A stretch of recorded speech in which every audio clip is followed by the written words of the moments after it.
So it is still October, and I've been doing the month of horror here on this channel. I've been reviewing a bunch of different kinds of horror movies, and I also wanted to read a few more Junji Ito mangas and be able to review them for you guys. The one that I picked today is going to deal with a very different type of horror than I've ever seen him deal with before, at least as far as the extent that this manga takes it. This is not about any kind of spiral curses or planets heading towards Earth. This is about as raw, realistic, and brutal as you can get into the mind of somebody dealing with intense trauma and depression, and the way that those thoughts lead us to make horrible choices and the way that they haunt us over time. This is a very highly recommended manga. A lot of people have talked about this before, and I finally got around to it, and I read No Longer Human.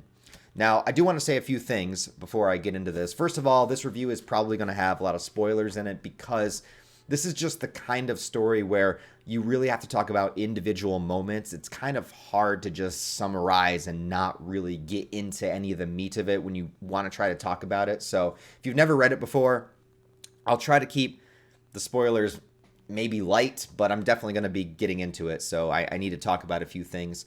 Also, a lot of my manga reviews are scripted, and I write the script and I show maybe a few panels to kind of emphasize my points. But this one, I kind of wanted to give you more of like an off the cuff, raw kind of feeling about how I felt about the manga after finishing it. So I figured I would do it this way.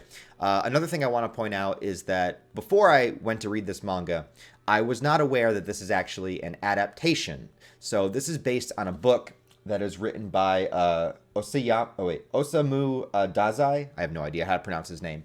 But he wrote the book that this is based off and adapted on. And it's semi-autobiographical according to a lot of sources. And this guy definitely dealt with a lot of things that are talked about and discussed in here. And I think the most prominent piece of information for you to know before going into it is the author of the book did commit suicide.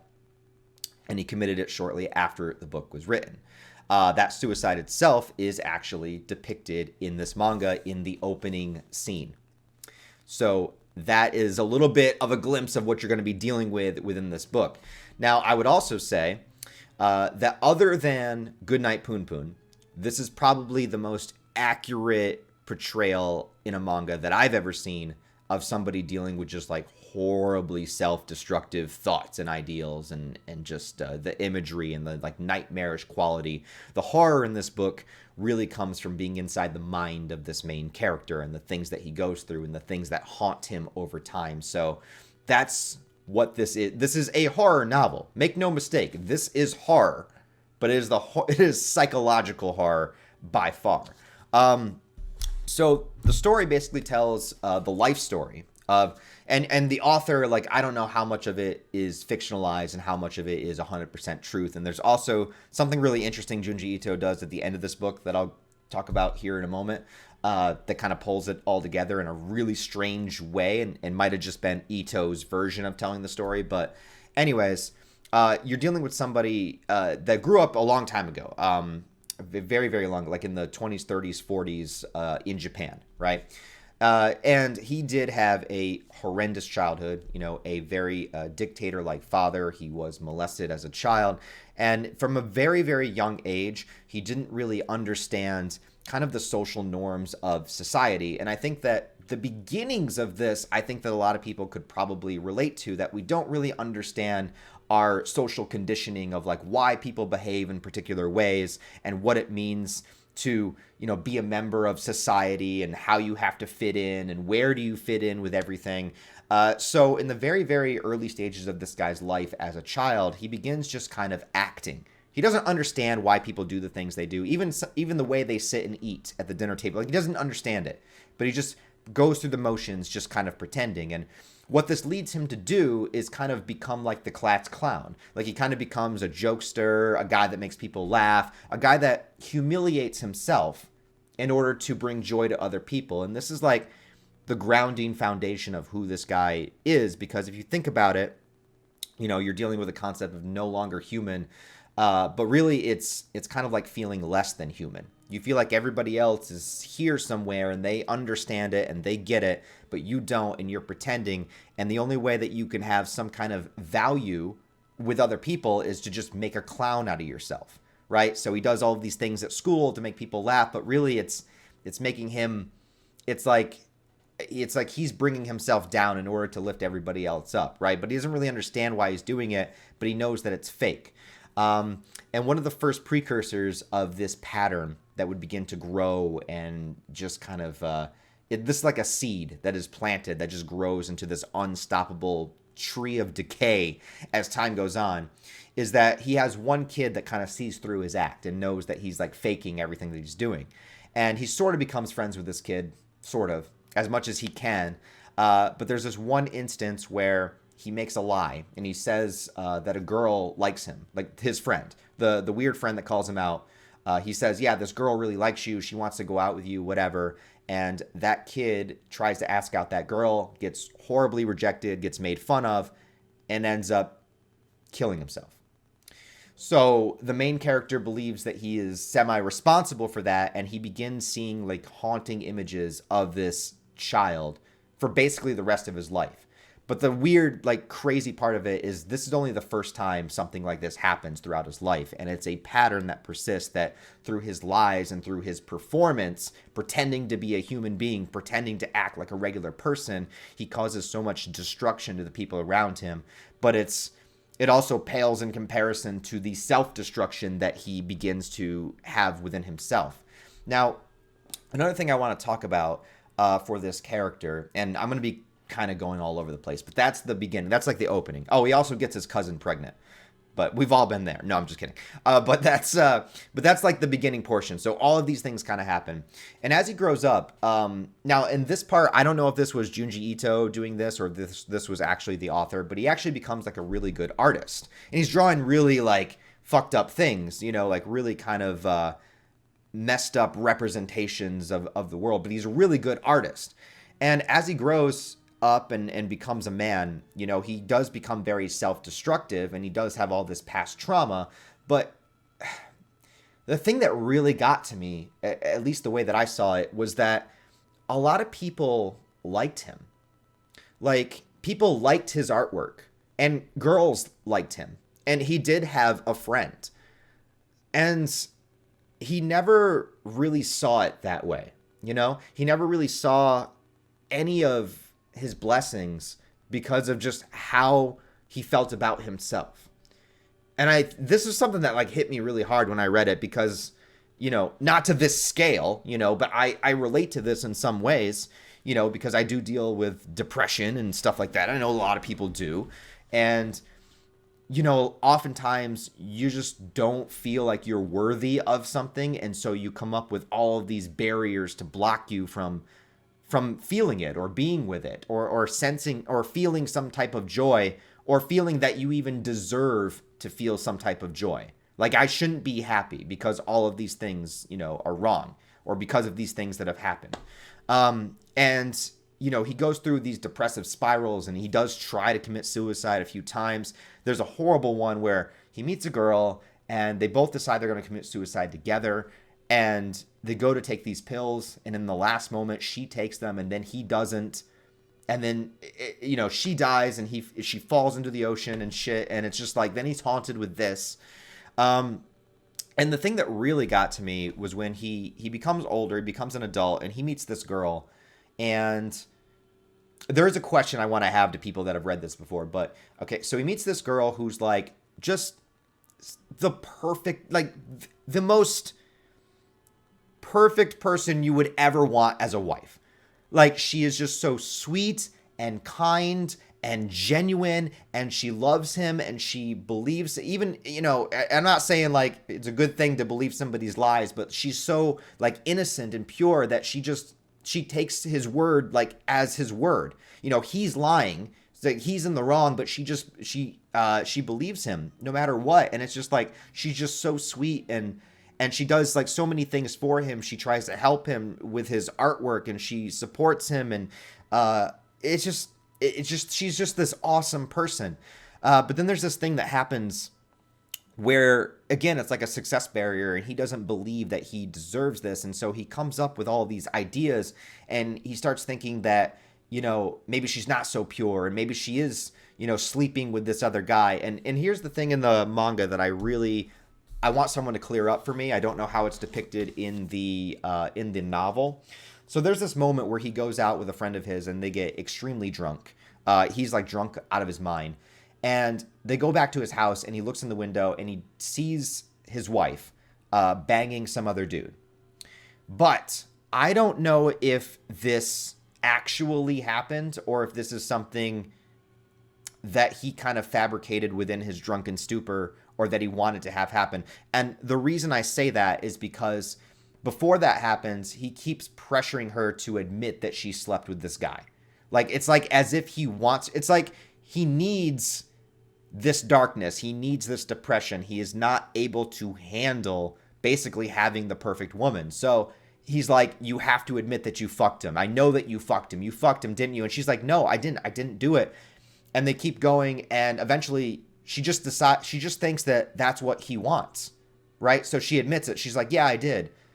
But like, she's not telling the truth. She's just saying it because he keeps telling her to say it. But then after that, he looks in the window and sees it happen. So, but he's super drunk when that happens. So I don't know. Maybe I misread. Maybe I need to go back and reread it. But I couldn't tell if it was that self-fulfilling prophecy of something that he wanted to see, that he wanted to have happen, or if she legitimately did it, or if she did it because he kept saying, that she did it over and over and over again. So I need that to be cleared up. But regardless of that,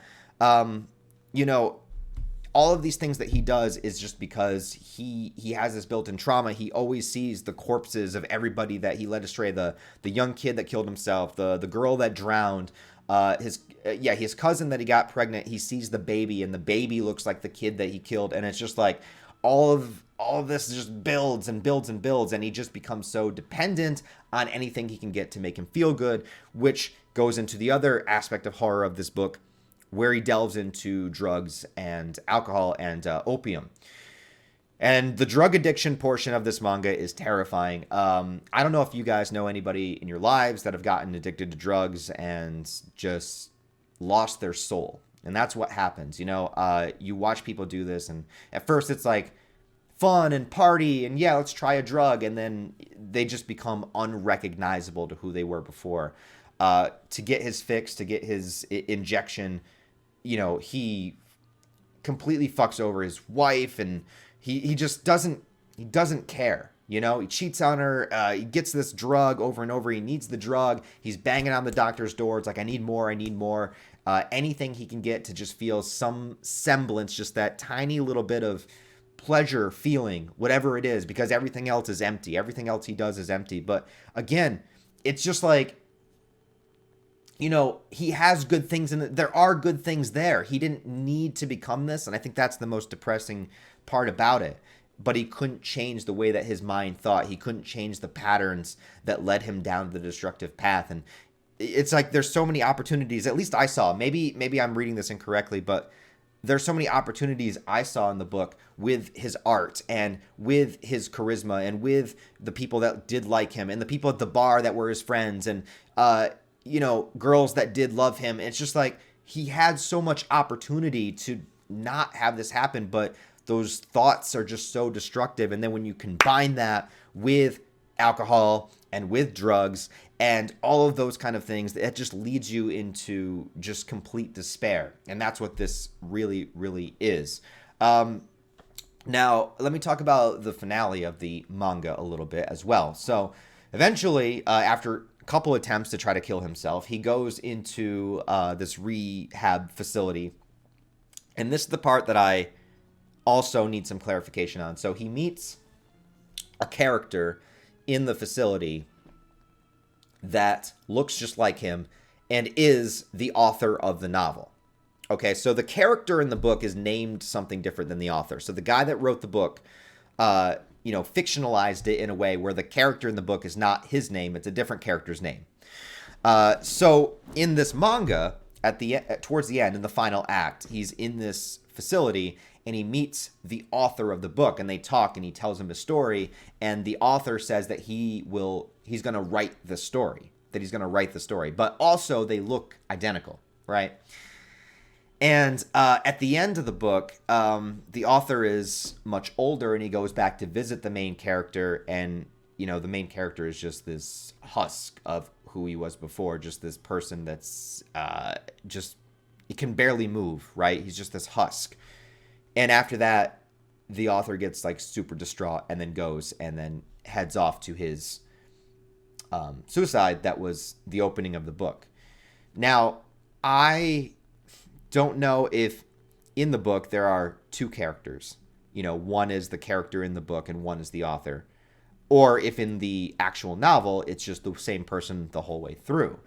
What I took when I was reading this segment was that there was no other person actually in the room, and it was another part of his fabrication, and he was imagining this author, or he was the author imagining this character, right? So he was already in the institution, and then this other person came in and told his story, even though it was the author's story. Does that make sense? I don't know. Maybe I'm just talking out of nowhere now.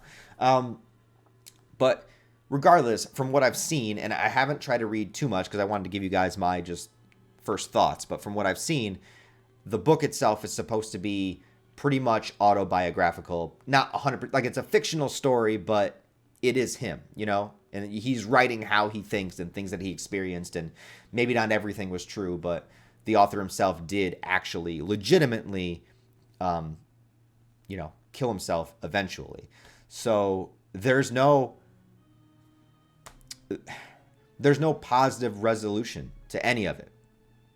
This is just the story of a man that basically the way that he views himself and thinks and acts within the world is not human, is no longer human. And because of his existence and his trauma, it like perpetuated to other people. It spread like a virus, and other people wound up harming themselves and going into destructive paths, like people that he would encounter. But it was all, at the end of the day, it was all choices. It was all choices that he made, and he didn't need to make all of these choices. But again, when you're dealing with the way somebody's mind works when they're in these horrible depressive states, you're not thinking rationally. You're not thinking, the same way. You don't think the same way. And it's so easy for like one pattern of one trigger to lead you to another thing, and just, send you down this spiraling staircase of depression.